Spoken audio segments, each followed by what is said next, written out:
Boy cut ಬರುತ್ತೆ, ಕುಂಕುಮ ಅಳಿಸೋಗುತ್ತೆ, ಜಡ ಇರಲ್ಲ. ಯಾಕೆ? ಇದೇ ನ್ಯಾರೇಟಿವ್ ಅಂತ ಹೇಳೋದು. ಅಂದ್ರೆ ಸೂಕ್ಷ್ಮವಾಗಿ ನಮ್ಮ ಮನಸ್ಸುಗಳಲ್ಲಿ ನಾನು ವೆಸ್ಟರ್ನ್ ಡ್ರೆಸ್ ಹಾಕೊಂಡ್ರೆ, ಇಂಗ್ಲಿಷ್ ಮಾತನಾಡಿದ್ರೆ, ನಾನು ಅವ್ರ ತರ ಇದ್ರೆ ನಾನು ಎಂಪವರ್ಡು, ನಾನ್ ನಂತರ ಇದ್ರೆ ನಾನು ತುಂಬಾ ದುರ್ಬಲ ಅಂತನೋದನ್ನ ಮಾತಿಲ್ಲದೆ ಮುಟ್ಟಿಸ್ತಾ ಇದ್ದಾರೆ. ಅದಕ್ಕೆ ನಮ್ಮ ಯಾವುದೇ ಹೆಣ್ಮಕ್ಳು ನೋಡಿ, ಗಿವನ್ ಎ ಚಾಯ್ಸ್, ಭಾರತೀಯ ಮತ್ತು ವೆಸ್ಟರ್ನ್ ಡ್ರೆಸ್ ಕೊಟ್ಟಾಗ ನಾನು ಪ್ರೋಗ್ರೆಸಿವ್ ಆಗಿ ಕಾಣ್ಬೇಕು ಅಂದ್ರೆ ವೆಸ್ಟರ್ನ್ ಡ್ರೆಸ್ ಹಾಕೋಬೇಕು ಅಂತ ಅಭಿಪ್ರಾಯ ಬಂದ್ಬಿಟ್ಟಿದೆ.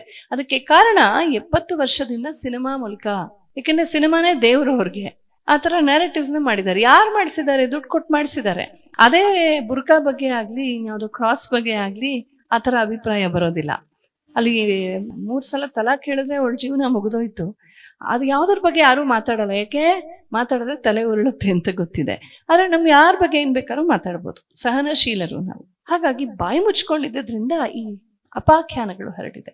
ಈಗ್ಲಾದ್ರೂ ಎದ್ದು ನಾವು ಅದನ್ನ ಕೌಂಟರ್ ಮಾಡಕ್ಕೆ ಕಲಿಬೇಕು. ರಾಮಾಯಣದ ದೊಡ್ಡ ಪಾಠ ನನಗನ್ಸೋದು ಅಂತಂದ್ರೆ, ಎಷ್ಟೋ ಪಾಠಗಳಿವೆ, ಅದ್ರಲ್ಲಿ ಒಂದೇನು ಅಂದ್ರೆ, ರಾಮ ತನ್ನ ತಂಟೆಗೆ ಯಾರು ಬಂದ್ರು, ತನಗೆ ವೈಯಕ್ತಿಕ ನೆಲೆಯಲ್ಲಿ ಎಷ್ಟೇ ಅನ್ಯಾಯ ಮಾಡಿದ್ರು ಅವ್ರನ್ನ ಕ್ಷಮಿಸ್ಬಿಟ್ಟ. ಆದ್ರೆ ಋಷಿ ಮುನಿಗಳಿಗೆ, ಧರ್ಮಕ್ಕೆ, ಸಮಷ್ಟಿಗೆ ತೊಂದರೆ ಕೊಡೋರ್ನ ಬಿಡ್ಲಿಲ್ಲ. ಯಾವಾಗ್ಲೂ ಬಿಲ್ಲು ಬಾಣ ಇಟ್ಕೊಂಡೇ ಓಡಾಡ್ದ ವನದಲ್ಲೂ ಕೂಡ. ಯಾಕಿಷ್ಟು ಹೊರೆ ಆಯುಧಗಳನ್ನ ಇಟ್ಕೊಂಡು